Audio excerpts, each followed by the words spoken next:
कोशिश की है। गांधी जी बहुत महान हस्ती थे, अभी भी हैं हमारे बीच, and I love Gandhi ji ideology. ये प्ले नंद किशोर आचार्य जी का लिखा हुआ है। इसे डायरेक्ट किया है हमारे बहुत ही ज़हीन डायरेक्टर हैं डॉक्टर सुधीर महाजन जी। उन्होंने मुझे जब कहा कि ये प्ले करना है तो मैंने स्क्रिप्ट पढ़ी। 36 पेजेस की ये स्क्रिप्ट है, तो मेरे लिए मुश्किल था सोलो परफॉर्मेंस करना, कि याद कर पाना बड़ा मुश्किल है। लेकिन उन्होंने मेरा हौसला बढ़ाया, कहने लगा कि नहीं आप कर सकते हो, आप करो, मुझे हिम्मत दी और मैंने ये किया। कोशिश की हमने 1.5 महीना रिहर्सल करके। इसके पहला शो हमने इसका किया है जम्मू में JNK academy of cultural and languages की तरफ से, और दूसरा शो उन्होंने डिसाइड किया ये कश्मीर में ज़रूर करना है। तो आई लव कश्मीर, मेरी जान है ये। मैंने अपना करियर यहीं से स्टार्ट किया है, मैं यहीं से ऑडिशन पास हूँ उर्दू में। तो दूसरा शो आज हमारा यहाँ पर आपने देखा। हमने अपनी तरफ से भरपूर कोशिश की है कि ऑडियंस की उम्मीदों पर खरा उतरा जाए। तो रही गांधी जी की बात, तो मैं उनकी आइडियोलॉजी को मानता हूँ। सिर्फ एक बात, जो उनकी अहिंसा परमो धर्मा, वो अहिंसा को मानकर चलते थे, हिंसा को बिल्कुल नहीं मानते थे। उनका यही कहना था, जो मैसेज है इस प्ले में, कि हिंदू मुस्लिम सिख जो भी हैं सब आपस में मिलकर रहें।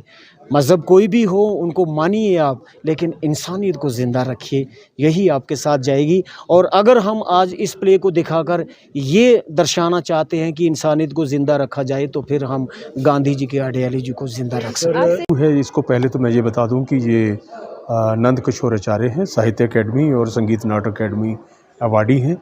और ये प्ले जो है एक मैसेज देता है बहुत ही अच्छा, ब्रदरहुड का और पीस का, और जिसको बोलते हैं ट्रुथ का। These are the values which we are lacking in the present scenario. तो वही एक अकादमी की ओर से हमने इसको 7 तारीख को किया था जम्मू में। तो सेक्रेटरी जी भरत सिंह जी, जो Jammu and Kashmir academy of art culture के सेक्रेटरी, तो उनका ही ये कहना है कि हम इसको कश्मीर में भी करेंगे। उसी उद्देश्य से, मकसद से, एम से हम यहाँ कश्मीर में इसका शो कर रहे हैं।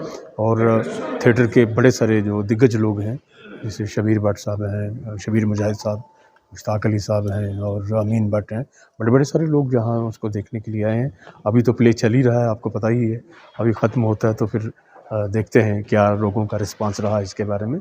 बट ये है कि this is very contemporary play. देखिए, बापू या महात्मा गांधी हम कहें, उनकी आइडियोलॉजी बहुत मुनफरिद थी पूरे हमारे बड़े सग़ीर में। अब मैं ज़्यादा पॉलिटिक्स में नहीं जाऊंगा, लेकिन ये मालूम था कि वो पार्टीशन के फेवर में नहीं थे।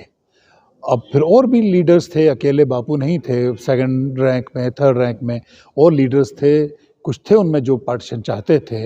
लेकिन बापू का नज़रिया जो था, वो जैसे उन्होंने कहा कि मेरे को लोग पहचानेंगे मेरे मरने के बाद, वही हुआ भी। तो बहुत सारी कंट्रोवर्सीज़ होती हैं सियासत में, और वो रहीं, बापू के साथ ज़्यादा रहीं। लेकिन बापू इन सब कंट्रोवर्सी से फिर भी उभर कर निकले और महात्मा कहलाए। आज तक उनका नाम पूरे बर्रे सग़ीर में बड़ी इज़्ज़त से लिया जाता है।